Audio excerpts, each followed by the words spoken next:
আলোচনার একটা লাইনকে কেন্দ্র করে আমাদের অনেক রাজনীতিবিদ বন্ধুরা অনেক ক্ষুব্ধ প্রতিক্রিয়া দেখাচ্ছেন। ওই কথাকে নিজেদের গায়ে টেনে নিজেদের গায়ে মেখে ওনারা ক্ষুব্ধ হয়েছেন। প্রিয় ভাইয়েরা, আমি বলেছিলাম যে একদল খেয়ে গিয়েছে আর একদল খাওয়ার জন্য রেডি হয়ে আছে। তো এখানে কি আমি কোনো দলের নাম বলেছি?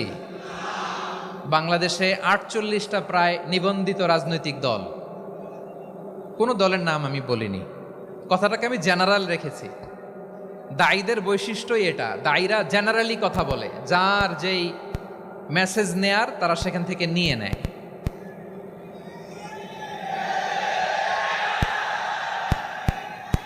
তো কোনো দল এটা নিয়ে কোনো কথা বলল না, আপনারা এটাকে নিজের গায়ে যে মাখালেন এটা ঠিক হয়নি। আমি বলবো যে এটা খুবই অনভিপ্রেত হয়েছে। কোনো দলকে টার্গেট করে বা কোনো দলের পক্ষে আমরা কখনো কথা বলি না। আমরা কোরআনের পক্ষে কথা বলি, ইসলামের পক্ষে কথা বলি, ঠিক কিনা বলেন? আবার এমনও অনেক আছে যারা আমাদেরকে পছন্দ করেন না, তারাও ডায়েরি খাতা কলম নিয়ে, মোবাইল নিয়ে, ল্যাপটপ খুলে আমাদের আলোচনা শোনেন। আমি তাদেরকেও ভালোবাসি, কারণ আমার স্লোগান হচ্ছে হেরে যাবে ওদের হিংসা, ষড়যন্ত্র জিতে যাবে আমাদের ভালোবাসা। যারা আমাদের বিরোধিতা করে, আমাদের ব্যাপারে ঘৃণা ছড়ায়, তাদের জন্য আমাদের বুক ভরা দরদ আর ভালোবাসা আছে না নাই? কারণ ভালোবাসা দিয়ে যা জয় করা যায়, কঠোরতা দিয়ে তা পারা যায় না। তো যারা বিরোধিতার জন্য আমাদের আলোচনা শোনেন তাদেরকেও ওয়েলকাম। যারা আমাদের আলোচনা আউট অফ কনটেক্সট নিয়ে এক জায়গার মাথা আর এক জায়গার লেজ জুড়ে দেন, তাদেরকেও ওয়েলকাম। গত সপ্তাহে আপনারা জানেন খুলনা বিভাগের প্রোগ্রাম আমি দিয়েছিলাম যশোরে, আদ্দিন ফাউন্ডেশনের উদ্যোগে। তো যশোরের প্রোগ্রামের এক ভিডিওর পেছনে আমাদের কিছু দিনী ভাইরা 6 বছর আগের এক অডিও ব্যাকগ্রাউন্ডে জুড়ে দিয়ে বিভ্রান্তি ছড়ানোর জন্য সোশ্যাল মিডিয়াতে ছড়িয়ে দিয়েছে। তো তাদের প্রতিও আমাদের কোনো রাগ নাই, ক্ষোভ নাই। তারা হয়তো দিনই তাকাদা থেকেই করেছে, কিন্তু তারা হয়তো বুঝতে পারে নাই এই যে রিসেন্ট আলোচনার ভিডিওর পেছনে 6 বছর আগের অডিও জুড়ে দেওয়া, এটাকে বাংলায় বলে প্রতারণা। কি বলে? প্রতারণা, ধোঁকাবাজি। এখনকার আলোচনার ভিডিও আর ব্যাকগ্রাউন্ডে এডিট করে লাগিয়েছে 6 বছর আগের অডিও। এটারে প্রতারণা বলে, ধোঁকাবাজি বলে। আর বিশ্বনবী বলেন, মান গশানা ফালাইসা মিন্না, the person who deceives us he is not among us. যে আমাদেরকে ধোঁকা দেয় সে আমাদের অন্তর্ভুক্ত নয়। নারায়ে তাকবীর, নারায়ে তাকবীর। আজহারী সাহেবের আগমন সিলেটবাসীর পক্ষ থেকে নারায়ে তাকবীর। আল কোরআনের আলো ঘরে ঘরে চলো, আল কোরআনের আলো ঘরে ঘরে জালো, সংসদে চলো। নারায়ে তাকবীর, আল্লাহু আকবার। আপনাদের সামনে মহাগ্রন্থ আল কোরআন থেকে অত্যন্ত সাবলীল ভাষায় তাফসীর পেশ করছেন বিশ্ব নন্দিত মুফাসসির কোরআন ডক্টর আল্লামা মিজানুর রহমান আজহারি।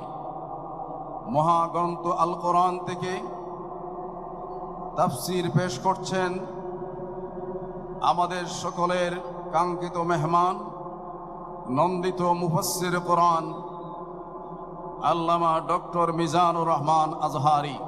এবং এই আঞ্জুমানে খেদমতে কোরআনের অর্গানাইজেশনে সিলেটের আলিয়া মাদ্রাসার যে ময়দান, সেখানে দীর্ঘ 33 বছর 34 বছর সরাসরি কোরআন থেকে তাফসির করে আপনাদেরকে শুনিয়েছেন এই ভূখণ্ডের তাফসির জগতের কিংবদন্তি শহীদ মরহুম আল্লামা দেলোয়ার হোসেন সাঈদী রাহিমাহুল্লাহ। আমরা আমাদের আল্লামার জন্য দোয়া করি, আল্লাহ তাআলা মরহুম আল্লামা দেলোয়ার হোসেন সাঈদ রাহিমাহুল্লাহর জীবনের সকল খেদমাগুলোকে আল্লাহ তাআলা কবুল করে নিক। ওনার কবরটাকে আল্লাহ তাআলা কোরআনের নূর দিয়ে মোনাওয়ার করে দিক। সম্মানিত সুধী, আজকের এই প্রোগ্রামকে বাস্তবায়নের জন্য এখানকার সিটি কর্পোরেশনের কথা আমি শুনেছি, ওনারা খুব কোঅপারেট করেছেন। প্রশাসনের ভাইয়েরা দিন রাত এক করে কাজ করেছেন। আইন শৃঙ্খলা বাহিনী, সেনাবাহিনী, র্যাব, বিজিবি, ডিবি, গোয়েন্দা সংস্থা থেকে শুরু করে সবাই অত্যন্ত পরিশ্রম করেছেন। এবং আঞ্জুমানে খেদমতে কোরআনের যে সুপারস্টার ভলান্টিয়ার্স ভাইয়েরা, আমি আসার পর থেকেই দেখেছি এয়ারপোর্টে রিসেপশন থেকে শুরু করে সিকিউরিটি প্রোটোকল এবং আমাদেরকে মঞ্চ পর্যন্ত নিয়ে আসা পর্যন্ত আমি দেখেছি অসাধারণ পারফরমেন্স তাদের। আমি আমার অন্তরের অন্তঃস্থল থেকে আঞ্জুমানে খেদমতে কোরআনের ভলান্টিয়ার্স ভাই যারা আছে তাদেরকে আমি শুকরিয়া জানাই। আজকের এই প্রোগ্রামে উপস্থিত আছেন সিলেটের রাজনৈতিক ব্যক্তিবর্গ, সামাজিক ব্যক্তিবর্গ, ধর্মীয় ব্যক্তিবর্গ। উপস্থিত আছেন সম্মানিত ইমাম সাহেব, খতিব সাহেব, মুয়াজ্জিন সাহেব, ইউনিভার্সিটি, কলেজ এবং শিক্ষা প্রতিষ্ঠানগুলোর সম্মানিত প্রিন্সিপাল স্যার, শিক্ষক মণ্ডলী, শিক্ষার্থী বন্ধুরা এবং আপামর তৌহিদি জনতা। সিলেটের নাম বললেই হজরতে শাহজালাল শাহপরানের রাহিমাহুমাল্লাহর নাম চলে আসে, ঠিক কিনা বলেন? শাহজালাল শাহপরানের পুণ্যভূমি। অনেক আল্লাহর ওলিরা এখানে শুয়ে আছেন। এই পুণ্যভূমিতে শুয়ে আছেন আল্লামা আব্দুল লতিফ সাহেব ফুলতুলি রাহিমাহুল্লাহ, ঠিক কিনা বলেন?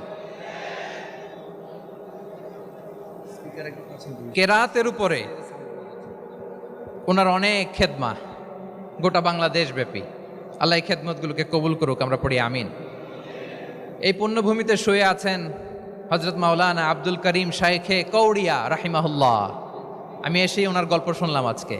এই পুণ্যভূমিতে শুয়ে আছেন হাফেজ মাওলানা নুরউদ্দিন গহরপুরি রাহিমাহুল্লাহ। এরকম অনেক নাম না জানা আল্লাহর ওয়ালিরা, সাধকরা, ওলামায়ে হজরত এই পুণ্যভূমিতে শুয়ে আছে এই সিলেটে।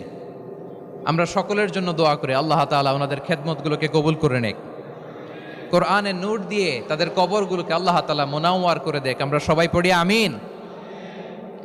প্রিয় ভাইয়ের, আপনারা সবাই ভালো আছেন নাকি সিলেটি ভাষায় জিজ্ঞেস করতে হবে? আপনারা খিতা কররা বালানি জিয়? মাশাআল্লাহ মাশাআল্লাহ, তাবারাকাল্লাহ, আল্লাহ কবুল করো। আমি এবছর বিভাগীয় পর্যায়ে প্রোগ্রামগুলোতে যাচ্ছি, প্রতিটা বিভাগে একটা করে প্রোগ্রাম। তো সেই সুবাদে সিলেটের প্রোগ্রাম এই আঞ্জুমানে খেদমতে কোরআনে আমরা উপস্থিত হয়েছি আলহামদুলিল্লাহ। এবং আগের যে প্রোগ্রাম দুটো করেছি তার চেয়ে অপেক্ষাকৃত সেগুলোও খুব সুন্দর অর্গানাইজড ছিল। সিলেটের প্রোগ্রামকে আরও বেশি গুছালো মনে হচ্ছে আমার, খুব গুছালো, ওয়েল অর্গানাইজড। মাশাআল্লাহ মাশাআল্লাহ, তাবারাকাল্লাহ। তা আমি চাইবো এখন যেমনি আপনারা খুবই সুশৃঙ্খল শেষ পর্যন্ত সুশৃঙ্খল থাকবেন। অলমোস্ট সবাই চুপচাপ, এইখানে হয়তো একটু ক্রাউড হয়েছে, মেহেরবানি করে আপনারা শান্ত হয়ে বসবেন, শান্ত হয়ে বসবেন। জি জি, এই তো শান্ত হয়ে যাচ্ছে, মাশাআল্লাহ। সিলেটের ছেলেরা অনেক স্মার্ট, মাশাআল্লাহ, দে আর ভেরি স্মার্ট, মাশাআল্লাহ। And I see most of the audience are Gen Z of Silet. And the Gen Z are very smart. আমি বলেছি যে তাদেরকে ইশারা দিলেই হয়, এত ভেঙে বলা লাগে না। সো এই যে এই পাশে যে একটু শাউট ক্রাউড দেখা যাচ্ছে, আমার মনে হয় থেমে যাবে এখনই। মাশাআল্লাহ, এই তো ভেরি স্মার্ট, মাশাআল্লাহ। ঠিক আছে জি, অনেক বড় পাবলিক ইভেন্টগুলোতে আমি যেমন চাই আপনি যেমন চান ওরকম হবে না, এখানে স্যাক্রিফাইসের প্রশ্ন আসে, ঠিক কিনা বলেন? তো স্যাক্রিফাইস করতে হবে। এবং 9:30টার মধ্যে আমাকে প্রোগ্রামও ক্লোজ করতে হবে, যেহেতু দূর দূরান্ত থেকে অনেক জেলা থেকে আমাদের ভাইয়েরা এসছে, তাদেরকে আবার নিরাপদে ফিরতে হবে। সো আপনারা যদি আওয়াজ করেন, কথা বলেন, বিশৃঙ্খলা করেন, আমরা যে ইনস্ট্রাকশন মঞ্চ থেকে দিব তার বাইরে যেয়ে যদি কিছু করেন, একে অপরের দিকে তাকান, অন্যদিকে মনোযোগী হন, তাহলে আপনারা বঞ্চিত হবেন। আমরা এসেছি কোরআন থেকে কথা শুনতে, ঠিক কিনা বলেন? এখানে আমাদের সময়ের দাম আছে। অনেক হাই প্রোফাইল পার্সোনালিটি এই স্টেজে বসে আছেন। আপনাদের এই পুলিশ সুপার থেকে শুরু করে, ডিসি থেকে শুরু করে, তারপর থানার ওসি থেকে শুরু করে, সিটি কর্পোরেশনের অফিসার থেকে শুরু করে, all are engaged in this programme. So it's not a easy job, এটা বুঝতে হবে। সবার কোঅপারেশন ছাড়া এত বড় পাবলিক প্রোগ্রামকে সাকসেসফুলি, পিসফুলি অর্গানাইজ করা সম্ভব না। আমি শেষবারের মতো এই যে এই পাশে আমার প্রিয় কলিজার টুকরা যুবক ভাইদের বলবো, তোমরা কষ্ট করে একটু আজকের 1 ঘন্টার জন্য একটু বসে যাও। হ্যাঁ দেখেছি, মাশাআল্লাহ, হ্যাঁ দেখেছি, এই যে হাত নাড়ালাম, হাত নাড়িয়ে শুভেচ্ছা জানালাম, ঠিক আছে, মাশাআল্লাহ মাশাআল্লাহ মাশাআল্লাহ, ঠিক আছে, আল্লাহ কবুল করুক, আল্লাহ কবুল করুক। এরাই হচ্ছে আগামীর বাংলাদেশ। এই যে সিলেটের সমন্বয়ক যারা 24-এর ছাত্র নাগরিক অভ্যুত্থানে যারা নেতৃত্ব দিয়েছে, ফ্রন্ট লাইনার হিসেবে কাজ করেছে, ওরা এসে আমার সাথে দেখা করলো, প্রাণ ভরে আমি দোয়া করেছি, তোমরাই আগামীর বাংলাদেশ, তোমাদের হাতে নিরাপদ আমার এদেশের লাল সবুজের পতাকা। সো তোমাদেরকে দায়িত্বশীল ভূমিকা রাখতে হবে। মাশাআল্লাহ, হ্যাঁ হ্যাঁ, হেরে যাবে হিংসা, জিতে যাবে ভালোবাসা, ঠিক আছে, দেখেছি দেখেছি দেখেছি, মাশাআল্লাহ মাশাআল্লাহ। তোমার এই তো শান্ত, এভাবে কয়েক মিনিট একটু কোঅপারেট করলে আমি কিছু বার্তা, কিছু মেসেজ আপনাদের সাথে শেয়ার করবো ইনশাআল্লাহ। যখন আমি জিজ্ঞেস করব তখন আওয়াজ করে উত্তর দিতে হবে, আর যখন কথা বলবো তখন চুপ থাকতে হবে। খরগোশের কানের মতো কান দুটোকে খাড়া করে রাখতে হবে, আর চাতক পাখির মতো চোখ দুটো সামনে রাখতে হবে। পারা যাবে ইনশাআল্লাহ? মাশাআল্লাহ মাশাআল্লাহ তাবারাকাল্লাহ। আমি অত্যন্ত সৌভাগ্যবান, ইটস মাই প্লেজার, আমি অত্যন্ত সৌভাগ্যবান যে 3 দিন ব্যাপী আঞ্জুমানে খেদমতে কোরআনের এই চমৎকার তাফসিরুল কোরআনের প্রোগ্রামের শেষ অধিবেশনে আমার মতো এরকম নগণ্য, ক্ষুদ্র, ছোট্ট একটা মানুষকে কিছু কথা বলবার সুযোগ করে দেয়া হয়েছে। আমি আপনাদের সবার প্রতি অত্যন্ত কৃতজ্ঞ হচ্ছি, শুকরিয়া জানাচ্ছি। আমি আরও সৌভাগ্যবান যে আমি অত্যন্ত নগণ্য, ক্ষুদ্র একজন কোরআনের ছাত্র হয়ে কোরআন থেকে যা বুঝেছি, এই কথাগুলো যখন দেশ থেকে দেশান্তরে যেখানেই যাই শোনাবার জন্য লক্ষ লক্ষ দিনী ভাইরা সেখানে উপস্থিত হয়, আলহামদুলিল্লাহ। এবং যারা আসতে পারেন না, এরকম কোটি কোটি বনি আদম পরবর্তীতে সোশ্যাল মিডিয়ার কল্যাণে তারা কথাগুলো শোনেন, আলহামদুলিল্লাহ। আবার এমনও অনেক আছে যারা আমাদেরকে পছন্দ করেন না, তারাও ডায়েরি, খাতা কলম নিয়ে, মোবাইল নিয়ে, ল্যাপটপ খুলে আমাদের আলোচনা শোনেন। আমি তাদেরকেও ভালোবাসি, কারণ আমার স্লোগান হচ্ছে, হেরে যাবে ওদের হিংসা, ষড়যন্ত্র, জিতে যাবে আমাদের ভালোবাসা। যারা আমাদের বিরোধিতা করে, আমাদের ব্যাপারে ঘৃণা ছড়ায়, তাদের জন্য আমাদের বুক ভরা দরদ আর ভালোবাসা আছে না নাই? কারণ ভালোবাসা দিয়ে যা জয় করা যায়, কঠোরতা দিয়ে তা পারা যায় না। তো যারা বিরোধিতার জন্য আমাদের আলোচনা শোনেন তাদেরকেও ওয়েলকাম। যারা আমাদের আলোচনা আউট অফ কনটেক্সট নিয়ে এক জায়গার মাথা আর এক জায়গার লেজ জুড়ে দেন, তাদেরকেও ওয়েলকাম। গত সপ্তাহে আপনারা জানেন খুলনা বিভাগের প্রোগ্রাম আমি দিয়েছিলাম যশোরে, আদ্দিন ফাউন্ডেশনের উদ্যোগে। তো যশোরের প্রোগ্রামের এক ভিডিওর পেছনে আমাদের কিছু দিনী ভাইরা 6 বছর আগের এক অডিও ব্যাকগ্রাউন্ডে জুড়ে দিয়ে বিভ্রান্তি ছড়ানোর জন্য সোশ্যাল মিডিয়াতে ছড়িয়ে দিয়েছে। তো তাদের প্রতিও আমাদের কোনো রাগ নাই, ক্ষোভ নাই, তারা হয়তো দিনই তাকাদা থেকেই করেছে, কিন্তু তারা হয়তো বুঝতে পারে নাই এই যে রিসেন্ট আলোচনার ভিডিওর পেছনে 6 বছর আগের অডিও জুড়ে দেওয়া, এটাকে বাংলায় বলে প্রতারণা। কি বলে? প্রতারণা, ধোঁকাবাজি। এখনকার আলোচনার ভিডিও আর ব্যাকগ্রাউন্ডে এডিট করে লাগিয়েছে 6 বছর আগের অডিও, এটারে প্রতারণা বলে, ধোঁকাবাজি বলে। আর বিশ্বনবী বলেন, মান গশানা ফালাইসা মিন্না, the person who deceives us he is not among us. যে আমাদেরকে ধোঁকা দেয় সে আমাদের অন্তর্ভুক্ত নয়। তো বিশ্বনবীর এই হাদিস তারা মনে রাখে না। তো এই জন্য শুধু বিশ্বনবীর প্রতি সাল্লাল্লাহু আলাইহি ওয়াসাল্লামের প্রতি সেরেফ ভালোবাসা আপনাকে বাঁচাতে পারবে না যদি বিশ্বনবীর আদর্শ আপনি গ্রহণ না করেন। তার জলজান্ত প্রমাণ আবু তালেব বিশ্বনবীকে অনেক ভালোবেসেছেন আলাইহিস সালাতু ওয়াসসালাম। পলিটিক্যাল শেল্টার, ফিনান্সিয়াল শেল্টার, সব ধরনের শেল্টার তিনি দিয়েছেন, কিন্তু বিশ্বনবীর আদর্শ মানেন নাই। মুক্তি মিলবে? হ্যাঁ, আওয়াজ করে বলেন, আবু তালেবের কি মুক্তি মিলবে? তাহলে সেরেফ ভালোবাসা আপনাকে বাঁচাতে পারবে? ভালোবাসার পাশাপাশি বিশ্বনবীর আদর্শকে মেনে নেওয়ার দরকার আছে না নাই? তো যারা এই সমস্ত কাজ করেন আমাদের ভাইয়েরা, তাদের জন্য আল্লাহ তাআলার কাছে আমরা হেদায়েতের দোয়া করি। আবার আমি দেখেছি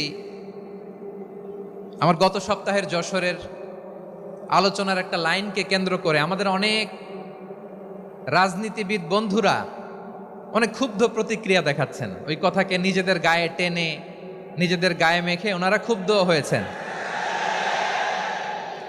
প্রিয় ভাইয়েরা, আমি বলেছিলাম যে একদল খেয়ে গিয়েছে, আরেক দল খাওয়ার জন্য রেডি হয়ে আছে। তো এখানে কি আমি কোনো দলের নাম বলেছি? বাংলাদেশে 48টা প্রায় নিবন্ধিত রাজনৈতিক দল, কোনো দলের নাম আমি বলিনি। কথাটাকে আমি জেনারেল রেখেছি। দায়ীদের বৈশিষ্ট্যই এটা, দায়ীরা জেনারেলি কথা বলে, যার যেই মেসেজ নেয়ার তারা সেখান থেকে নিয়ে নেয়।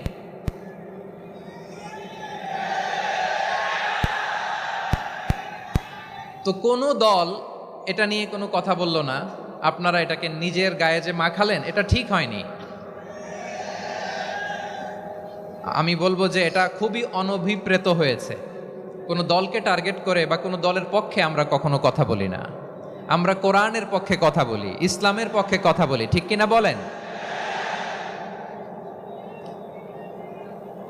সো একটা জেনারেল কথাকে যদি আমার রাজনীতিবিদ বন্ধুরা নিজেদের গায়ে মাখেন, ক্ষুব্ধ প্রতিক্রিয়া জানান, এতে করে সাধারণ জনগণের কাছে একটা নেগেটিভ মেসেজ যাবে ওনাদের ব্যাপারে। এটা হোক আমরা চাই না। তো আমার প্রিয় রাজনীতিবিদ বন্ধুদের আমি বলবো, কথাটা ছিল ভেরি জেনারেল, এটা নিজেদের গায়ে মাখানোর কোনো দরকার নাই। আমরা এই যে এক্সিস্টিং যে রাজনৈতিক চর্চা, এটা থেকে আমরা বেরিয়ে আসতে চাই। আমরা চাই না এদেশে চাঁদাবাজি, দখলবাজি থাক, ঠিক কিনা বলেন? এদেশে কোনো দুর্নীতি থাক, টেন্ডারবাজি থাক, এগুলো আমরা চাই? আই হেট পলিটিক্স একটা জেনারেশন আছে, এই বেশিরভাগ জেনজি অফ সিলেট, এরা আই হেট পলিটিক্স জেনারেশন। এরা পলিটিক্সকে পছন্দ করে না। তো কেন করে না, এর দায়ভার আমাদের আছে না নাই? আছে। এবং আমরা দেখেছি ক্ষমতার পালাবদল যখন হয়, এক সরকার যায় আরেক সরকার আসে, তখন দুর্নীতির ফিরিস্তি আমরা জানতে পারি, এর আগে জানতে পারি না। প্রতিটা দলের ভেতরেই আমরা এই বাজে চর্চাটা দেখেছি। সো এখন আমাদেরকে শুধরে নেওয়ার সময় এসেছে। এটা এই সুন্দর সময়, নতুন প্রভাতের বাংলাদেশ, নতুন ভোরের বাংলাদেশ, এই সময় আমরা কাদা ছোড়াছুড়ি যেন না করি। আমাদের শপথ নেওয়ার সময় এসেছে। প্রতিটি দল, নিবন্ধিত 48টি, সবগুলো দলের এখন শপথ নেওয়া উচিত যে আমরা কোনোদিন আর চাঁদাবাজি করব না, টেন্ডারবাজি করব না, দখলবাজি করব না। আমরা সবসময় দেশের পক্ষে থাকব, সবসময় দেশের পক্ষে থাকব। সেই কথাগুলো ছিল ভেরি জেনারেল। যে কথাগুলো আমরা জেনারেলি বলি, এগুলো জেনারেলি আপনারা নেবেন। আমার রাজনীতিবিদ বন্ধুদের কাছে এটাই আমার কামনা। আর এই জাতীয় বার্তা যখন আমরা দেই, তখন যদি আপনি বলেন যে পারলে রাজনীতিতে আসেন, পারলে দল করে দেখান, এটা হইল? আমি কি এরকম কোনো কথা বলেছি? না। আমি একজন মুফাসসিরে কোরআন, আমি একজন আলেম, এর বাইরেও আমার সবচেয়ে বড় পরিচয়, I am a citizen of Bangladesh.